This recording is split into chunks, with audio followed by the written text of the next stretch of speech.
The Alcatraz prison of San Francisco Bay has a solitary confinement cell called the Hole. It's a 10-foot by 10-foot room where no light or sound is allowed to enter. Prisoners beg to be let out of the hole within 1 day of staying there. David Eagleman, a renowned neuroscientist, visited the prison and talked to prisoners that actually survived the hole. The technique they used to stay sane was to close their eyes and use their imagination. They recounted having realistic experiences of taking trips, flying kites, and even watching TV while there. Though they weren't getting any sensory inputs, their brains created lifelike experiences that they were completely immersed in. This truly shows us the power of our minds, our imagination. And when we think of imagination, we normally think of stories, ideas, and even dreams. But have you ever thought about how you could use your imagination to cope with your emotions? Everyone has to deal with unsavory feelings. It's inevitable, and everyone finds their own ways to deal with them too. Some choose to set them free, and on the other end of the spectrum, others choose to suppress them completely. What I'm going to talk about is somewhere in the middle. I was 7 when my parents first took me to a psychologist to deal with bad thoughts that I'd begun to get as the aftermath of an unpleasant incident. The therapist asked me to draw a place where I felt calm and safe. So I drew a cafe, one that I'd visited with my parents and a few of their friends and children.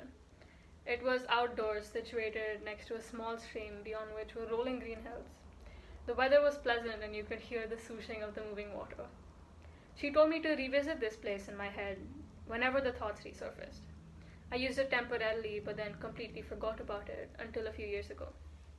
It was 7th grade and my grandma had just passed. Everyone was finding it difficult to deal with the loss, myself included. So one day when it got especially bad, I closed my eyes and imagined myself somewhere that made me feel calm. That's the first step. Find where you feel calm. It can be anywhere, the beach, the mountains, crowded cities, or even somewhere more specific. It's in your mind. You have no limits. It could even be imaginary. The next thing I did was write it down, describing it. Now this is step 2. Finding an anchor. When I say anchor, I mean anything that will help solidify this place when you need to visit it. You can do what I did, write it down. Or if art's your thing, you can even paint it. You can associate it with a song or record yourself describing it so you can listen to it whenever you feel like you need to visit your safe space. When I sit down and truly imagine myself in my mental sanctuary, I feel at peace. Because that's the point of it. It's a sanctuary, a temporary escape. While I'm there, I like to let no negative thoughts reach me. And though this sounds almost impossible as our brains think of new thoughts every second, I've learned how to keep them at bay. And I'll tell you how it works for me. After you get yourself into your sanctuary, think of the details. Maybe you're sitting in a field. Think of how the blades of grass poke your legs. Think of the smell of the mud and the patterns of the clouds in the sky. These are effective distraction techniques to divert your focus from not so nice thoughts to slightly more pleasant ones. But you can also use this place to get your thoughts together. If you feel like there's too much going on in your life and you don't know how to sort everything out, it really helps to go to your safe place. You are in control of what thoughts enter and what thoughts don't over there. Now don't expect your safe place to stay the same. Mine has morphed over time. We change every day with the different things we experience.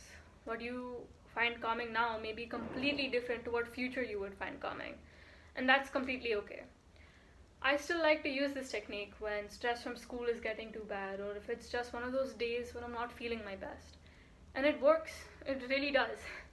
It takes some practice, but it's effective and you can use it for as long as you like. I feel like it's made me a more balanced person. As balanced as you can be for a teenager. I tend not to let my emotions get the better of me, but I don't completely suppress them either. But the most important thing is that this coping mechanism is one that will always be with you no matter where you go. Maybe right now you feel like only your room or your favorite snack will make you feel better when you're having a rough day. But the reality is that those things are just temporary.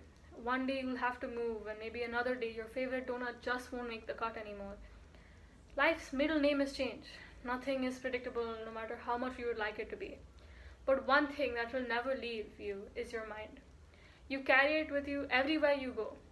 It may be the root to your negative feelings, but the important thing is that it's the one thing that will always be there. If you learn how to harness it properly and use it, you can use your mind to protect you from itself. Use it in the right way, and it may just change your life. Thank you.